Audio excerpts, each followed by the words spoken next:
Présent dans 13 pays d'Afrique, dont le Bénin, l'IITA génère des innovations agricoles pour répondre aux défis de la faim, de la malnutrition, de la pauvreté, de la dégradation des ressources naturelles et des effets des changements climatiques. Par la présente signature, le gouvernement du Bénin réaffirme clairement sa volonté de poursuivre et de consolider son partenariat avec votre institut, un partenariat à la fois politique et fécond, et qui permettra la réalisation d'objectifs importants pour l'agriculture au Bénin.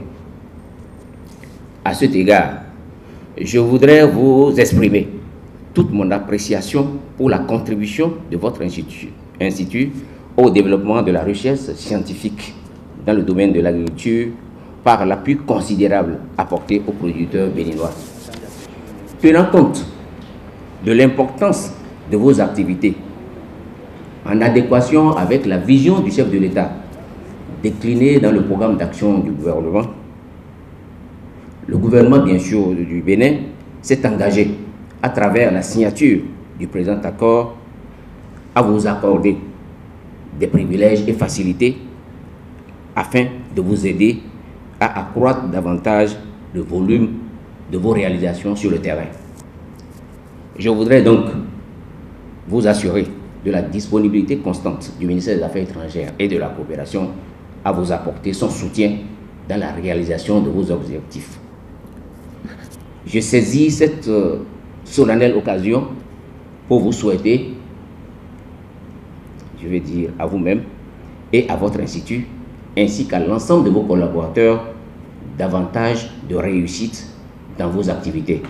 Vive la coopération internationale, vive l'amitié entre les peuples. Je vous remercie.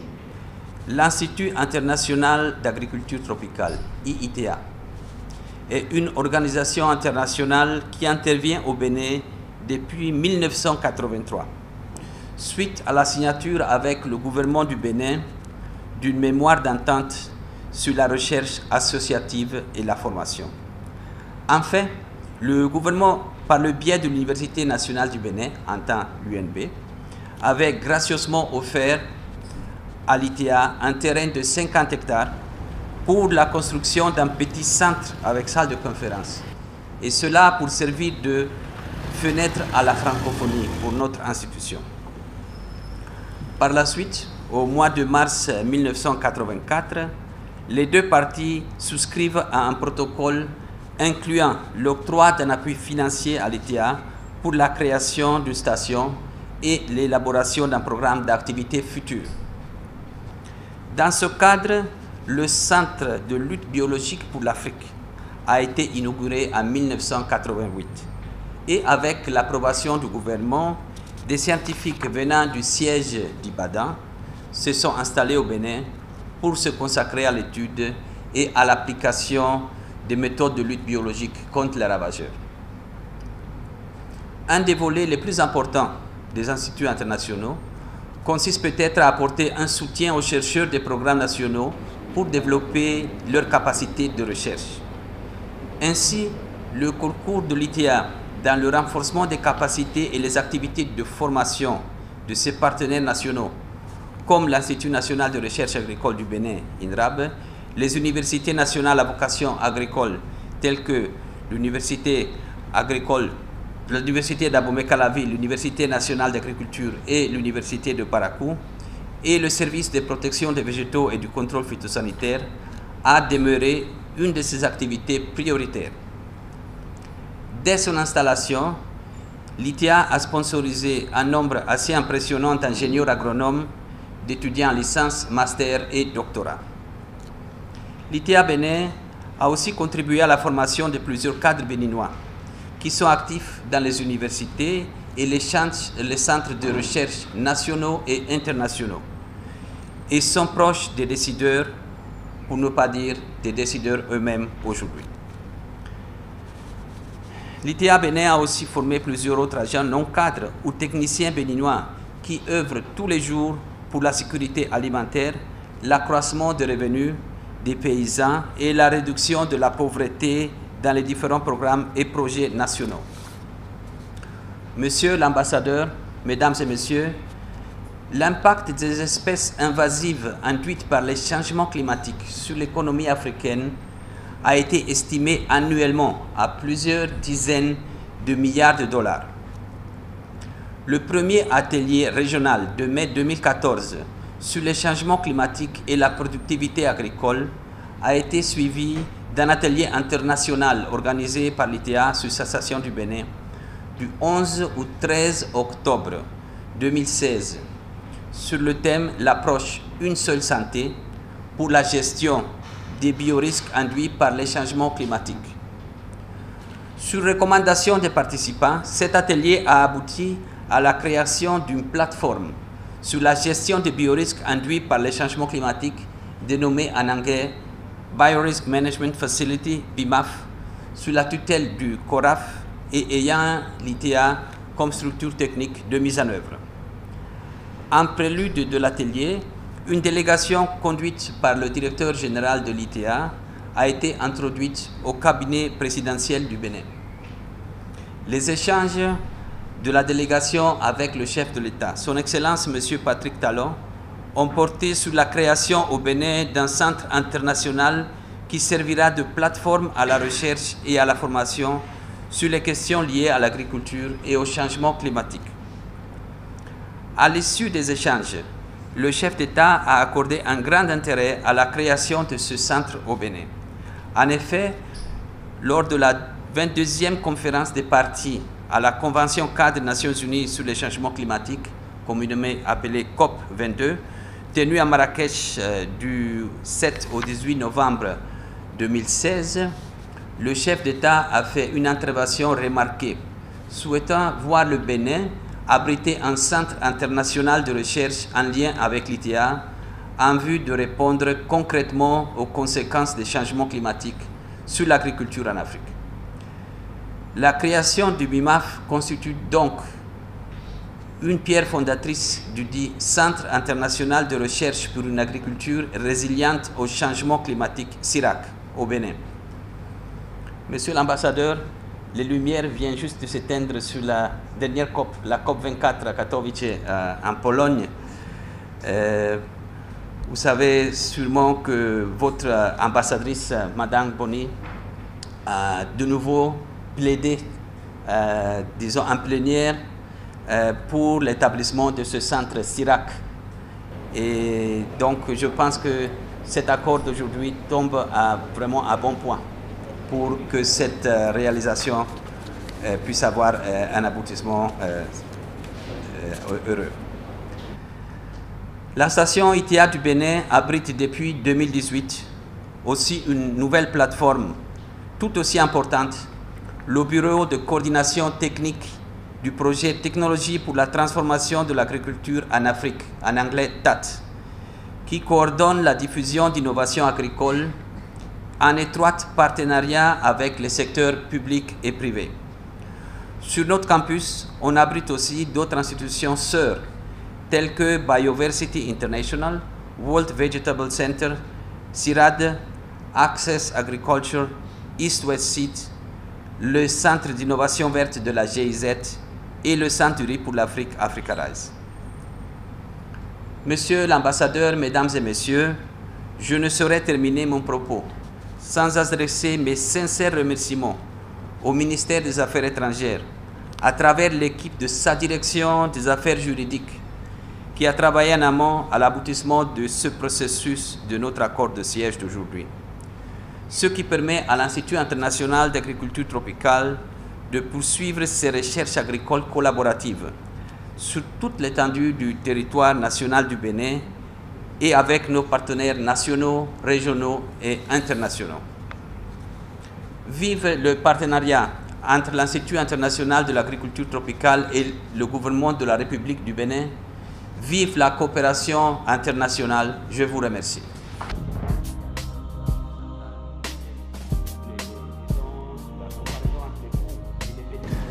Cet accord, c'est très symbolique. L'ITA s'établit sur le territoire béninois il y a déjà plus de 35 ans Et on peut dire, bon, c'est seulement aujourd'hui qu'on a eu cet accord. Pourquoi? Non, il n'y a pas de problème pour ça.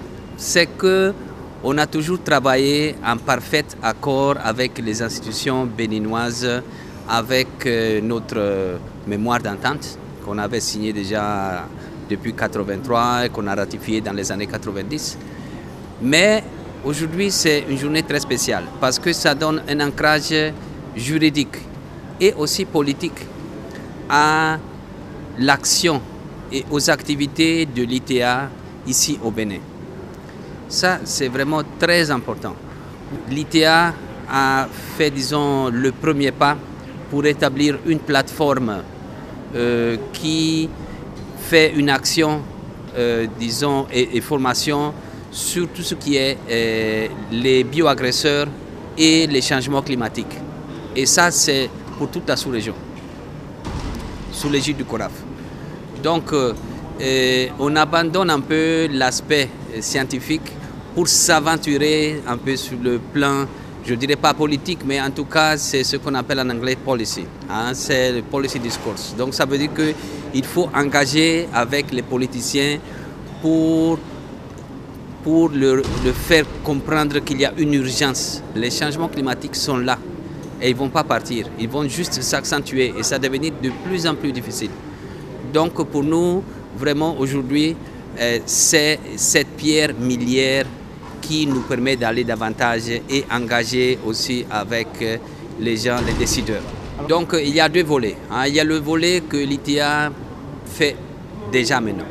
Donc, et ça, c'est dans la nouvelle structure qui s'appelle BIMAF, donc le Biorisk Management Facility. Vous le savez peut-être que l'ITA, ici au Bénin, s'est spécialisé sur la lutte contre les ravageurs. Surtout les ravageurs, un peu les maladies aussi, mais surtout les ravageurs des cultures principales.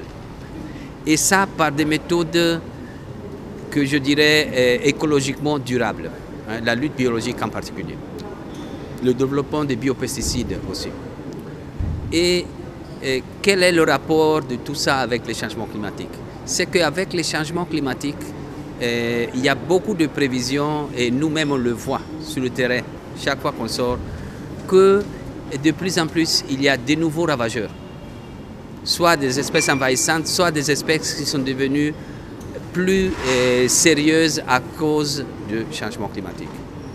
Sécheresse, mais aussi les inondations. Donc le changement climatique, ce n'est pas seulement la sécheresse, c'est aussi le contraire des fois. Le trop d'humidité, le trop d'eau, ça peut aussi favoriser la pullulation des ravageurs. Donc de l'autre côté, il y a ce qu'on souhaiterait voir. C'est ce centre CIRAC, hein, disons un centre d'innovation pour la recherche, pour une agriculture adaptée au changement climatique. Et là, notre BIMAF va être une des pierres de cet édifice.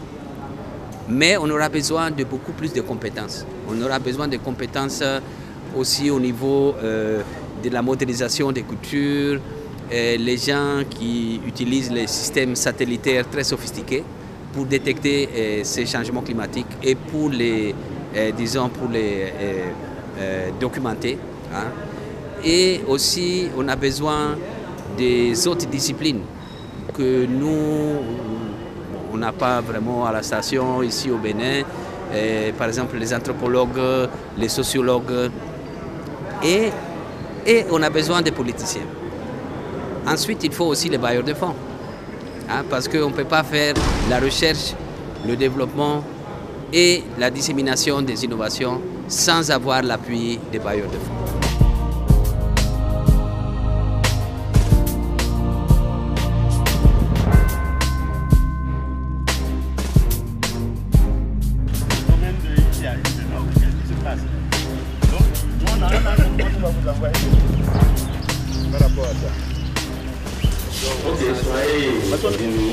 Ici, le projet Jatropha fait donc partie des projets de l'ITA, mais géré par les sciences sociales. Et donc ça, c'est un projet sur la chaîne de valeur de l'huile de Jatropha. Je ne sais pas si vous connaissez Jatropha. Vous allez dire non, mais vous pensez très bien, parce qu'en réalité, depuis l'enfance, peut-être la guerre va vous dire quelque chose. Toujours bien. Regardez le fruit sur l'arbre. Donc on appelle ça un coton. C'est le plan qu'on utilisait, les parents utilisaient pour faire des palissages, pour faire des clôtures et également pour traiter quand on a des petits soucis dans la bouche, on utilisait ça, voilà. Et donc en fait, nous, en ce temps, on ne savait pas que ça avait une grande valeur exploitable. Donc, actuellement, on est en train de parler donc, de la pollution, de l'environnement et on est en train de chercher des alternatives au carburant à base de fossiles. Et donc, on parle de biocarburant. Et donc, voilà vraiment un biocarburant potentiel, c'est Jatropha. Et donc, c'est un projet, comme vous le voyez ici, c'est la chaîne de valeur. On est parti donc du marché. Et puis après on a développé donc, tous les autres moyens de la chaîne. Et donc c'est un projet qui encadre les producteurs dans la production de graines. Et tout en assurant la sécurité alimentaire. On n'a pas voulu que ça soit comme le coton où le producteur sacrifie les cultures vivrières donc au profit du coton. Nous on a dit non, vous faites les deux. Si vous ne voulez pas faire les deux, alors vous ne travaillez pas avec nous. Et donc on a mis en place un dispositif d'agroforesterie qui permet aux producteurs de produire en même temps du Jatropha et des cultures vivrières de son choix. La seule culture qui ne se fait pas en association avec Jatropha et que les gens ne savaient pas, c'est le manioc, parce que c'est de la même famille que le manioc. Et donc, scientifiquement ou biologiquement, donc, les insectes peuvent migrer d'une plante à une autre. Et donc, ce qui fait que vraiment, ce n'est pas conseillé. Pour que vraiment la chaîne de valeur, la chaîne ne soit pas rompue. On a identifié donc des opérateurs économiques qui, eux, ont déjà des presses qui peuvent faire le travail. Et donc, il y a un qui est à Glazoué, il y a un autre qui est à Savarou. Vous avez le sédiment et vous avez le tuto. Et donc, chacun de ces sous-produits-là joue un rôle à une qui viennent acheter l'huile également de Jatropha pour faire tourner leur moteur parce que ça, c'est moins polluant. Et donc, en même temps, l'huile est utilisée également, l'huile pure. C'est les opérateurs économiques qui font l'extraction de l'huile. C'est les opérateurs économiques qui produisent de l'électricité. Et en même temps, ils vendent des produits congelés, ils vendent de la glace, de la boisson, tout ça. Donc, à partir donc, de l'électricité produite par l'huile de Jatropha. Également une formation, on leur explique comment ça fonctionne.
Mener les diverses structures ensemble à, disons, analyser l'impact des organismes nuisibles induits par les changements climatiques dans le milieu agricole a été lancé.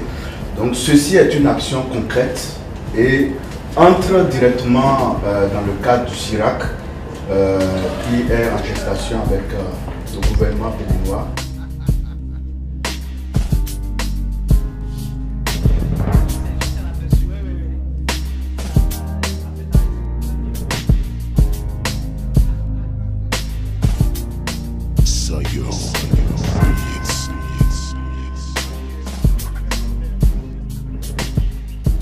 On essaie donc de produire cette protéine-là qui va être utilisée désormais par les planteurs, par les éleveurs de poissons, par les éleveurs de volailles pour pouvoir nourrir Donc voilà, c'est le système. Les insectes, les voilà au stade adulte. C'est eux qui sont là-bas. Donc ils pondent des œufs. Et les œufs là sont recrutés, elles sont récupérées dans ces petits bacs là, comme vous les voyez. Et une fois que les œufs sont récupérés, le seul intrant qu'on utilise, c'est les déchets. Donc par exemple ici là, vous les voyez déjà en train de se développer. Wow. Donc ici là on a pratiquement une petite usine de production d'insectes pour nourrir les animaux. Donc voilà, là ils sont en train de se développer. Vous les voyez là. Ici encore, il y a encore un autre bac. Vous voyez par exemple. Et ça c'est la très bonne nourriture pour les poules. Donc tout à l'heure, Claude, prends des gants et tu leur en donnes un peu là. Tu vas voir comment ils vont se discuter ça tout à l'heure. Bon, donc à un moment on a été débordé parce qu'on avait d'abord voulu produire uniquement les insectes. Mais à un moment on a été débordé, on s'est dit bon voilà, il faut qu'on amène les poules dans le système pour pouvoir réduire la quantité. Et aussi pour faire ce qu'on appelle un proof of concept, pour montrer que le concept marche.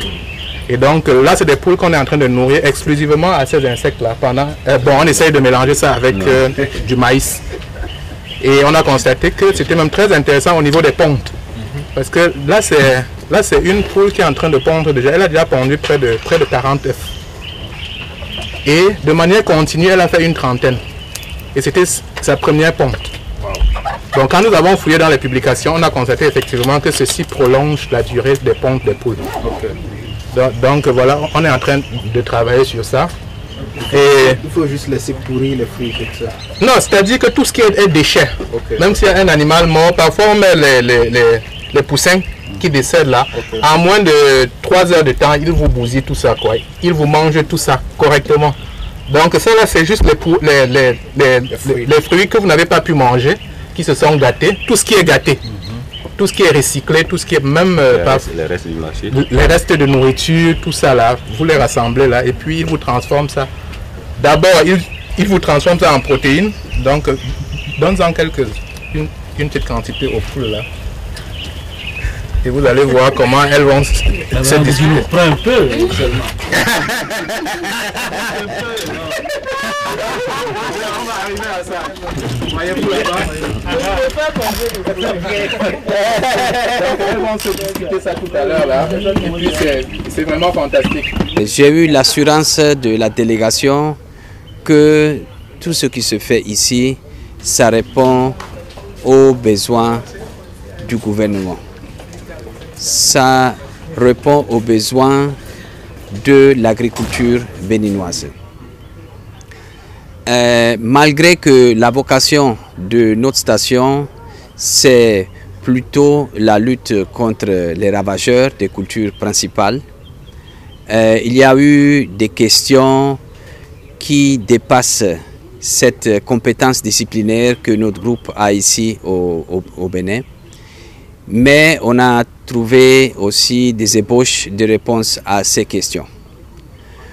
On a passé en revue tout ce qui est recherche pour le développement ici sur nos stations de l'ITA au Bénin, avec les différentes sections, en commençant par la nouvelle plateforme qui s'appelle Technologie pour l'agriculture africaine, pour la transformation de ces technologies. Donc,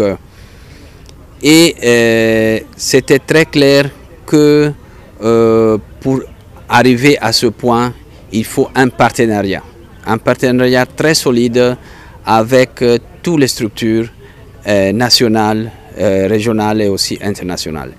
Et la délégation du ministère des Affaires étrangères et de la coopération nous a assuré leur pleine collaboration et leur soutien dans cette mission. Si je peux ramasser un peu, disons, les impressions de ce matin, c'est des impressions très très positives que j'ai eues. On a eu des échos très positifs, un feedback très intéressant. On a eu aussi des questions très pertinentes par les membres de la délégation. Et je pense que c'est juste, comme je disais au chef de la délégation, c'est juste un aperçu de ce que cette station peut faire ici, en collaboration avec nos partenaires nationaux, bien sûr, mais aussi régionaux et internationaux. Donc, pour terminer, je dirais que vraiment c'était une très bonne visite et on est très content d'avoir pu abriter cette visite ce matin. Ce que nous avons constaté au niveau de l'Institut, c'est qu'il y a beaucoup d'activités qui se déroulent, mais qui ne sont pas portées à la connaissance du grand public. Dans le cadre de nos activités, surtout en matière d'octroi d'accords de siège, le préalable que nous adoptons, c'est de visiter les sites de l'institution qui a demandé la signature de l'accord de siège. C'est pour ça que pour ITA, nous sommes là aujourd'hui pour voir dans quelles conditions l'ITA travaille, dans quelles conditions elle traite le personnel, dans quelles conditions se déroule l'ensemble de ces activités, et puis quels sont ces sites d'intervention et pourquoi elle demande la signature d'un accord de siège avec le gouvernement du Bénin. Et de là, nous sommes appelés à apprécier l'impact des activités sur le développement du Bénin, sur le développement des populations qui doivent bénéficier de leurs activités, et surtout de voir s'il y a un arrimage entre les activités de l'UITA avec le programme d'action du gouvernement à travers ces différents piliers. Nous sommes arrivés, nous avons constaté, nous avons visité beaucoup de sites au niveau du centre et nous avons tiré une satisfaction. Satisfaction dans la mesure où tout ce qui se déroule comme activité est en phase avec la vision du gouvernement qui est d'améliorer les conditions de vie des populations. Voilà ce pourquoi nous sommes arrivés à la tête d'une délégation interministérielle et pour voir avec les responsables de l'institution quelles sont leurs difficultés en matière d'exonération, quelles sont leurs difficultés en matière de... Est-ce qu'il y a des contentieux, est-ce qu'il y a... Quelle est leur méthode pour régler les contentieux afin d'asseoir en leur sein une ère de bonne gestion. Pour le bon déroulement de leurs activités, qu'il n'y ait pas de contraintes, d'obstacles qui les empêchent d'atteindre leurs objectifs. Vos locaux ne doivent pas être violés, sont inviolables. Quand on dit locaux, ça veut dire quoi? Le domaine. Le domaine d'abord. Les bâtiments. Les résidences et autres là, qui ne doivent pas être violées. Donc, lorsque des populations entrent par-dessus la clôture de part et d'autre, c'est que c'est déjà une violation de l'accord de siège. C'est ça que vous devez porter à l'attention des autorités nationales, notamment le ministère des Affaires étrangères, le ministère de l'Intérieur, pour que la sécurité soit maintenue au niveau de votre domaine et que l'on porte ça à l'attention de l'ensemble du gouvernement. Et là, on va vous définir une fois pour toutes les limites de vos domaines. N'hésitez pas, quand vous avez des difficultés, adressez-vous aux structures nationales, aux affaires étrangères. Nous sommes là pour pouvoir vous aider. Je recommande vivement que vous fassiez en sorte d'être mieux connu. Là, on vient de commencer déjà, l'accord de siège vous donne la latitude d'intervenir sur tout le territoire béninois pour l'exercice de vos activités.